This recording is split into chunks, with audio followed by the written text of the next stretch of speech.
Hello friends, आज का हमारा टॉपिक है law of sine. Law of sine को आज हम प्रूव करेंगे। तो स्टार्ट करते हैं।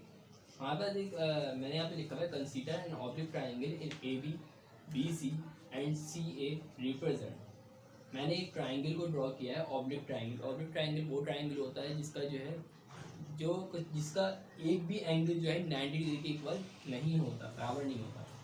मैंने एक ट्राइंगल बनाया, ए से लेके बी, बी से लेके सी और सी से लेके ए तक इसको रिप्रेजेंट कर दिया। And the side of A B C respectively, मतलब ए के सामने जो साइड करेगी ए कहलाएगी, बी के सामने बी और सी के सामने सी कहलाएगी। सही है। ए के सामने अल्फा, बी के सामने बीटा, सी के सामने गैमा।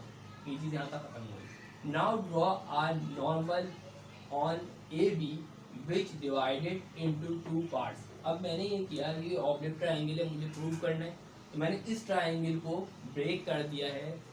अब देखा मैंने को ब्रेक किया है, मैंने सी से लेकर डी तक मैंने इसको ब्रेक कर दिया है। जैसे ही मैंने इसको ब्रेक किया है तो यहाँ पे देखा दो ट्राइंगल बन जाएंगे, राइट एंगल ट्राइंगल दो बन जाएंगे, एक ये और एक ये है। मैंने इसको ब्रेक कर दिया और उसको मैंने नाम किसका दिया, डी का नाम दे दिया है। देखो यहाँ पे क्या है, ए से लेके बी करके मैंने इसको पार्ट्स में डिवाइड कर दिया और दो ट्राइंगल यहाँ पे बन चुके हैं। सही है।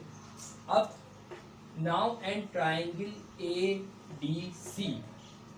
अच्छा जी, पहले मैं इस ट्राइंगल को सॉल्व करूंगा, देन इस ट्राइंगल सॉल्व करूंगा। एंगल क्या दिया ए डी सी। ए डी और सी जो ट्राइंगल है, मैंने यहाँ पे पाइथागोरस थ्योरम अप्लाई किया है, जिसमें दिया हुआ है साइन अल्फा बराबर होता है किसका, परपेंडिकुलर और हाइपोटेन्यूज की। ये बात भी क्लियर हो, आप नोट कर सकते हैं। यहाँ पे देखिए राइट एंगल ट्राइंगल बन रहा है, तो पाइथागोरस थ्योरम अप्लाई कर सकता हूँ। मैंने लिखा साइन अल्फा बराबर होता है परपेंडिकुलर और हाइपोटेन्यूज के। परपेंडिकुलर को मैंने नाम दिया एच का, एच यहाँ पे लिख दिया, और हाइपोटेन्यूज को किसका नाम दिया, बी का, तो मैंने नाम नीचे कर दिया बी लिख दिया। सी डी और ए सी, सी डी और ए सी, ऐसा ही है। अब जैसे मैंने इसको नाम दिया, मैंने साइन अल्फा लिया यहाँ पर, और यहाँ पे क्योंकि इसमें से किसी भी साइड किसी भी चीज़ बराबर हो सकता है, तो मैंने यहाँ पे लिख दिया एच और बी ले लिया। बी यहाँ पे डिवाइड करवाने का हो जाएगा, मल्टीप्लाई हो जाएगा B sine alpha is equal to H के। सही। अब जैसे एच को मैं इस तरह से लिख सकता हूँ, मैंने इक्वेशन नंबर 1 कह दिया। अब हम सेकंड ट्राइंगल की बात करें। Second triangle from the triangle कौन सा दिया है, सी डी और बी। सी डी और बी ट्राइंगल बन गया है। साइन बीटा, यहाँ पे एंगल वाला बनना है साइन बीटा का। सी डी और बी सी मतलब ये परपेंडिकुलर और हाइपोटेन्यूज। परपेंडिकुलर हमारी साइड दी है किसकी, ए की, और यहाँ पे क्या दी है, एच की दी है। सही। अब मैंने यहाँ पे सी और डी में यहाँ पे क्या लिखा, एच लिख दिया, परपेंडिकुलर की वाली हो गई, और हाइपोटेन्यूज का नाम क्या दिया मैंने, ए का नाम दे दिया, यहाँ पे ए लिख दिया। सही।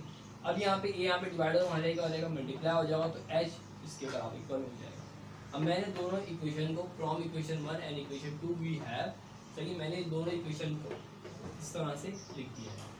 अब मैंने यहाँ पे किया बी साइन अल्फा, यहाँ पे क्या हो रहा है, डिवाइड मल्टीप्लाई हो रहा है, हमारे बी से मल्टीप्लाई हो रहा है, हमारे क्या हो जाएगा, डिवाइड हो जाएगा, और साइन बीटा मल्टीप्लाई हो रहा है, हमारे क्या हो जाएगा, डिवाइड हो जाएगा। कुछ इस तरह की वैल्यू बन जाएगी। जैसी ही वैल्यू बनेगी तो यहाँ पे मैं इसको इस तरह से लिख सकता हूँ, बिल्कुल लिख सकता हूँ। सिमिलरली वी कैन प्रूव, आप देख सकते हैं वी कैन प्रूव कर चुका हूँ मैं, A sign alpha, B sign beta और सी साइन गैमा। अब सी यहाँ तक ही प्रूव होता है ये। इसके अलावा अगर आपको आप चाह रहे हैं कि मैं सी साइन गैमा में प्रूव करूँ, तो उसके लिए करना ये होगा, एक और ट्राइंगल बनेगा, बिल्कुल एज इट इज़ यही ट्राइंगल है, फर्क सिर्फ इतना होगा, अगर आप इसको प्रूव करते हैं तो यहाँ पे एक और ट्राइंगल बन जाएगा, same to same as it is ऐसे ही सॉल्व होगा। फर्क सिर्फ इतना होगा, यहाँ पे ए आ जाएगा, ये बी हो जाएगा, और ये क्या हो जाएगा, सी हो जाएगा। इन दोनों को फिर से मैं ब्रेक करूँगा। ब्रेक करने के बाद यहाँ पे ए की साइड पे ए कहलाएगा, बी सी की साइड पे सी, और बी की साइड पे ये वाला बी कहलाएगा, ऐसा ही। अब जो ये एंगल बना दिया गया है, मैंने यहाँ पे एक डी का भी नाम दूंगा, तो ऐसी वाला, जैसे मैंने इसको डी का नाम दिया था तो बी का नाम दिया है। सही है। अब ये हमारे पास इस पहले में जिस तरह मैंने इसको सॉल्व किया है, इस तरह मैं इसको भी, जिस तरह मैं इसको सॉल्व किया है, इस तरह मैं इसको भी सॉल्व कर सकता हूँ। ये आगे प्रूव नहीं होता, सिर्फ यही तक ही प्रूव होता है। इसका मैं सी डिवाइड बाय साइन गैमा लिख के इसको आंसर कह दूंगा। ये गैमा का एंगल कहलाता है, और ये so law of sine. Thanks for watching.